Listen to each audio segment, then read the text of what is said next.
Hello, Queens. I'm your host, Vunita, also the founder and editor in chief of Queen Magazine. And today we will be discussing drug abuse, and particularly in America. So, um, let's get the um, ball rolling here. So, I'm now in the New York, Jersey, tri state area, and I'm not from here.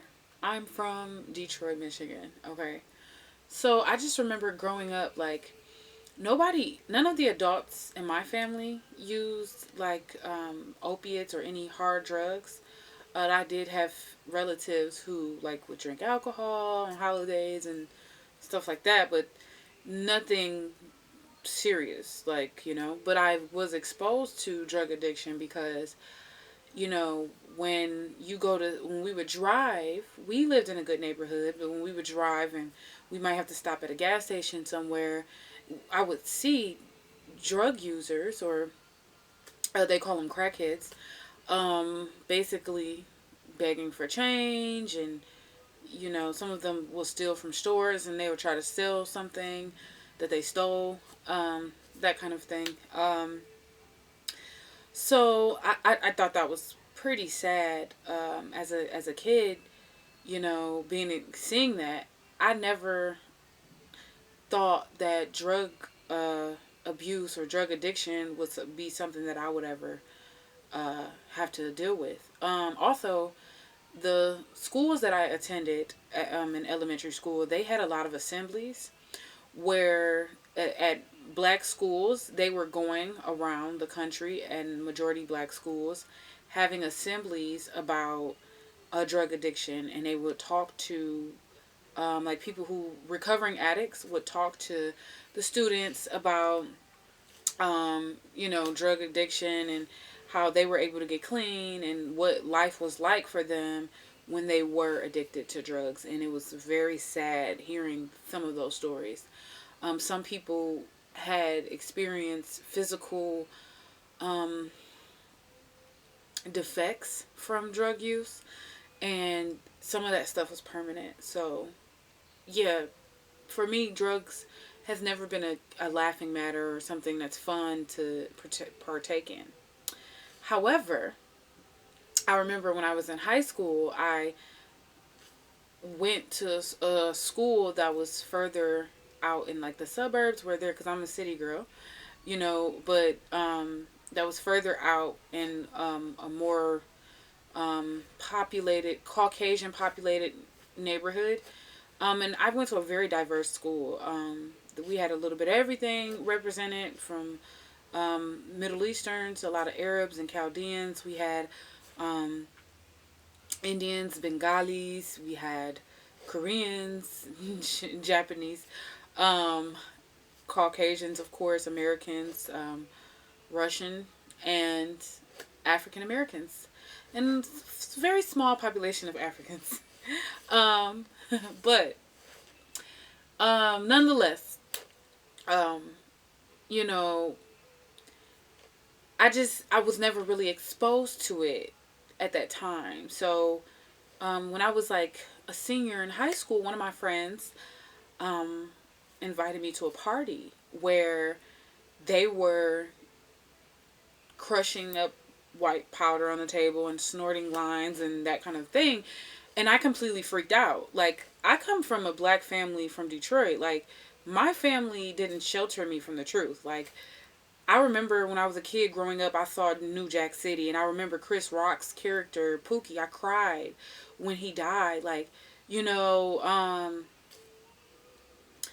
I don't know. I've just seen even some of them, like The Godfather. I remember The Godfather. That was one of the reasons why they wanted him dead, because he didn't agree with that. He didn't want to sell drugs to his community, and he felt like that would destroy the community. And he basically stood his ground, and now people want him gone. Even Bones with Snoop Dogg. That was one of the reasons. Like, if anybody who's ever seen that film, it was a scary film, but it was based off of, the 80s, crack in the 80s, and he was like this big time businessman, and You know, he did dibble and dabble in like the numbers and that kind of thing.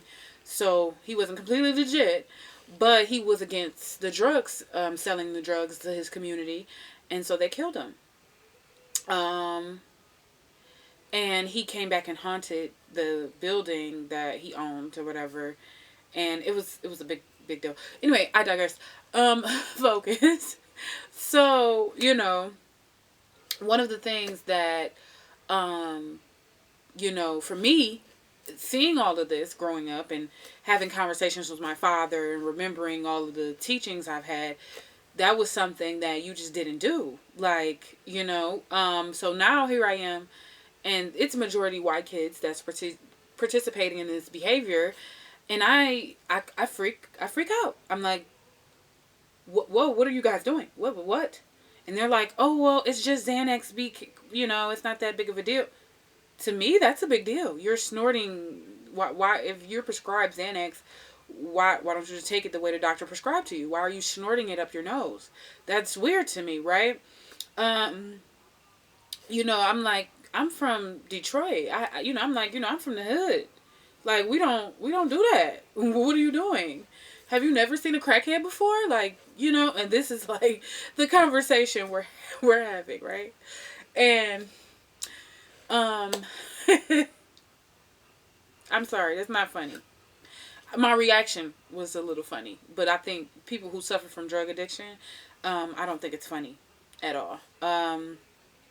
But I wanted to talk about this for a reason because statistically, okay, so now that I'm in New York, I've met so many people who are under the age of 40 years old who use drugs. And I found that to be shocking. Um, so let's pull the statistics here. Um, and this isn't just a New York thing. This is around the country, and this is a global issue as well. But from the National Center of Drug Abuse statistics, um, the stats here says 50%, half of people 12 or older have used illicit drugs at least once in their life. The 70,000 drugs overdose deaths have increased to almost 1 million. Um, we have $35 billion federal budget for drug control in 2020. That's $35 billion that we are exhausting on fighting drug abuse in this country. That's $35 billion that could go towards ending poverty, that could go towards housing, that could go towards a lot of different issues, right? But we're focused on trying to prevent people from using drugs, and that's a problem. Um, and I just want to pause for a second before I continue. I think we have a problem with how we perceive drug use in this country. So I love music. I'm a music lover. I listen to all music. I even listen to hip hop. Now, of course, right? Hip hop is one of the most popular music types today. It's growing. It's infecting the world, and I don't think hip hop is bad. However, certain artists, well, there's a subgenre of hip hop called trap music, because when hip hop first started, it was more so about speaking the truth and warning people about like the struggle and just talking about things people go through and stuff like that. Like, I remember Run DMC had that song, "Hard Times is coming to your time, so stay alert." Yeah, so that was the thing. But now we have this subgenre of trap music, and trap music is literally what it's the name. Like, it's literally like trap music. It's a trap.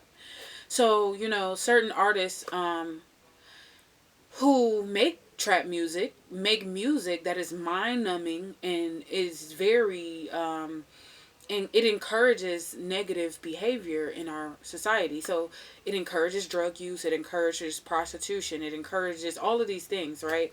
And as far as the drug use go, they make drug use seem cool.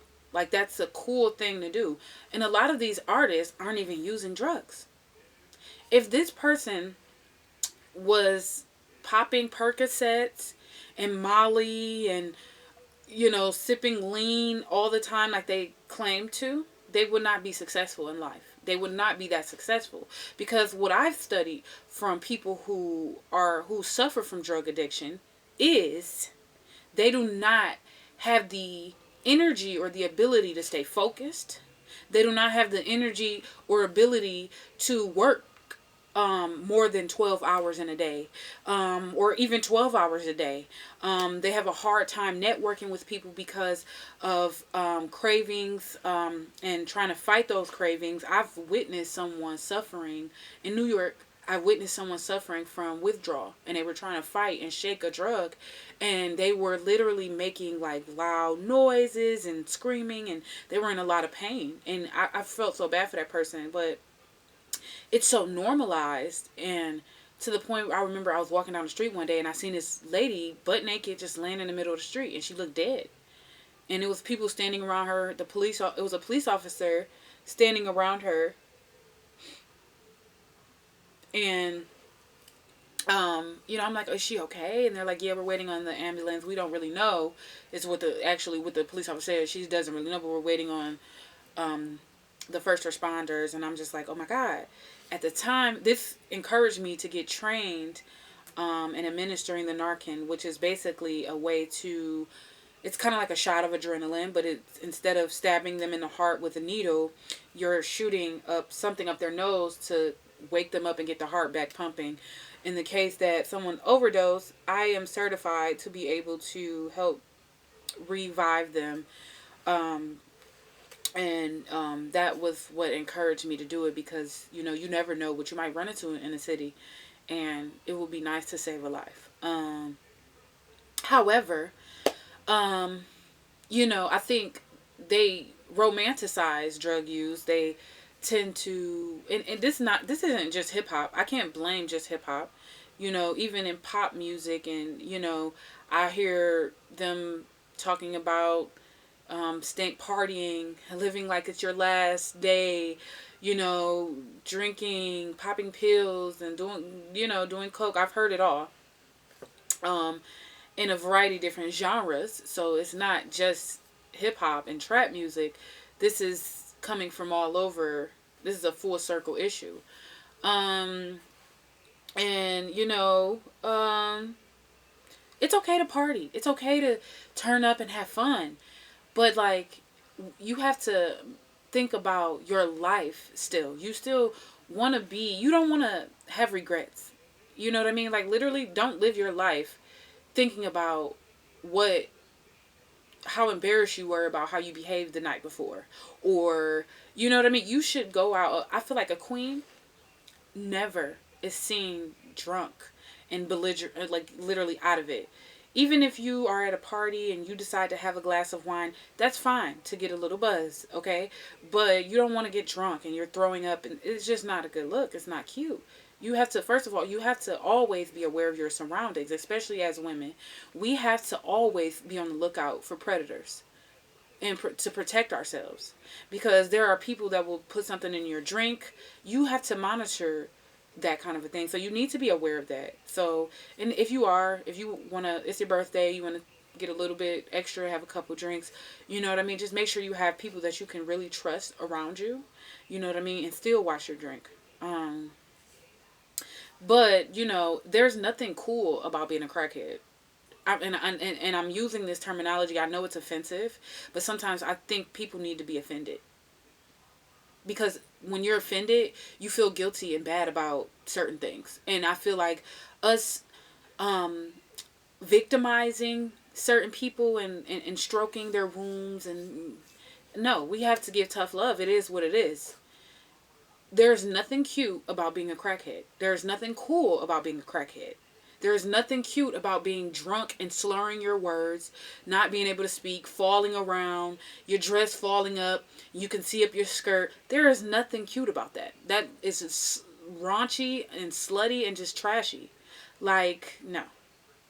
I just personally think that We need to stop making alcoholism and drug abuse cool.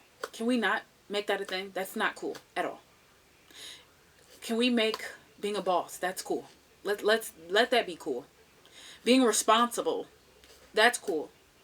Um, being a good person, that is cool. You know what I mean?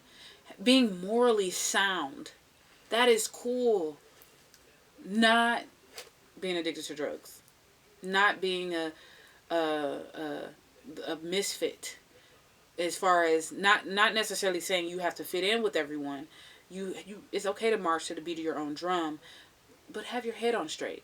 If you are a misfit, you never know what path you may pave in life that the next person can come through who might be just like you. The next generation who feels like, well, I don't really fit in with this.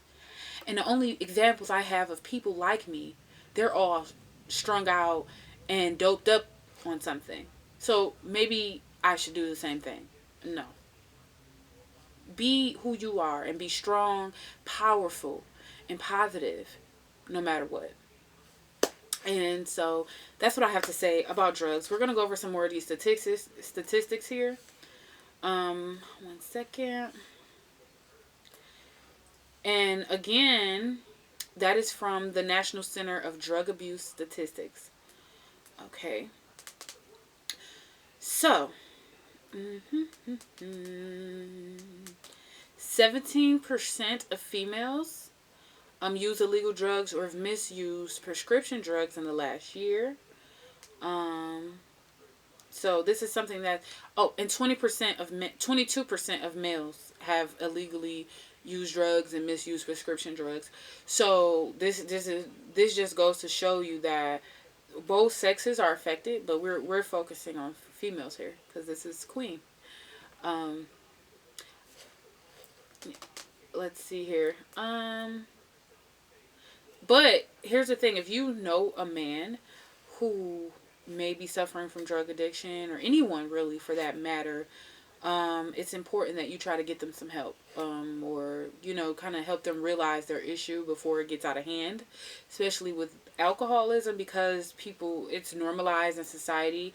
People drink socially, and sometimes people may not be aware that they're starting to build a habit, and it can spiral out of control very fast. So I think it's good to make sure that if you know someone and you see that behavior beginning, to kind of check them and intervene. Yeah. So, but let's see what else we have. Drug use is highest amongst persons between the ages of 18 and 25 at 40% compared to 26 to 29 at 34%.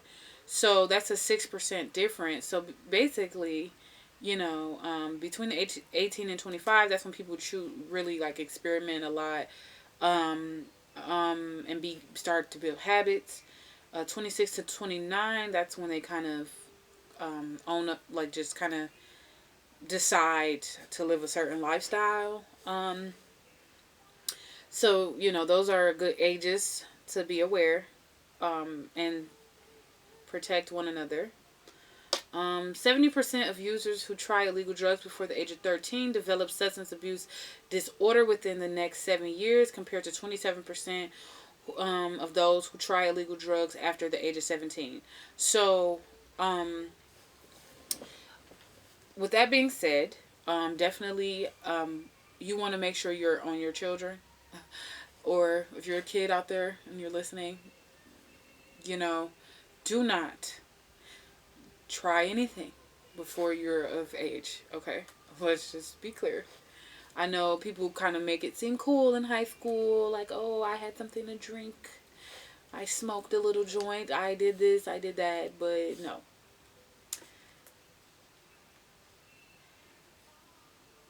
Let's see here. 47% of young people use an illegal drug by the time they graduate high school. Others within the last 30 days includes, oh my gosh, 20% of 10th graders and 24% 12th graders. Okay.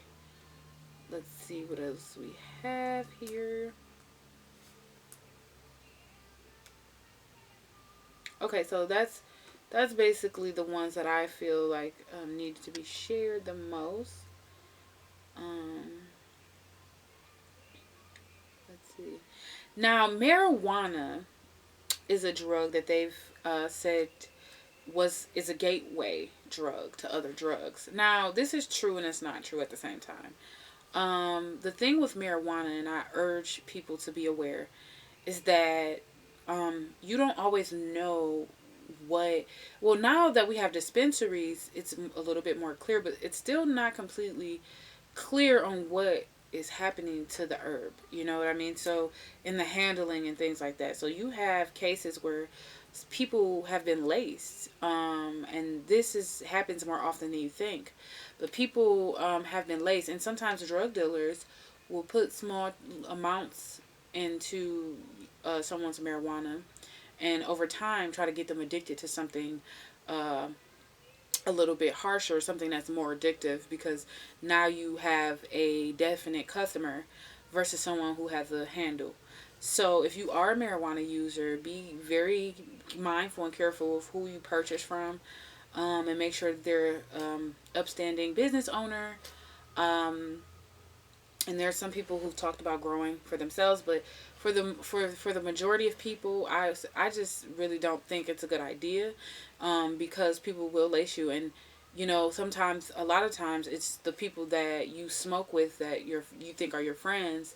You never really know who might envy you or feel away, and that is sad, but it's the truth. Someone might lace you or anything. It's very scary. So just be mindful of that. It's okay to have a glass of wine here and there. If you drink, that's your thing socially, but you really need to be mindful of how often. I think really before the age of 25, I really don't think it's good to have alcohol on a regular basis or monthly, every couple months. I just really don't think it's a good idea. So yeah, that's just how I feel, and that's how what's said. I don't. Any other drugs are not good to have at all. Opiates are highly addictive. Period. And once you use opiates, you're kind of like addicted to it from there on out. So yeah, you don't want that. Addiction is not cute. Addiction is very sad, and it just doesn't feel good to be dependent on something. You have to have control. You have to have power over everything in your life. That's what it means to be a queen, to be a powerful entity to the point where nothing can control you. You shouldn't partake in behaviors that can cause you to lose yourself, and something that can take over who you are and control you. And yeah. So that's all I have to say for today. And keep your head up, stay drug free, and stay a queen.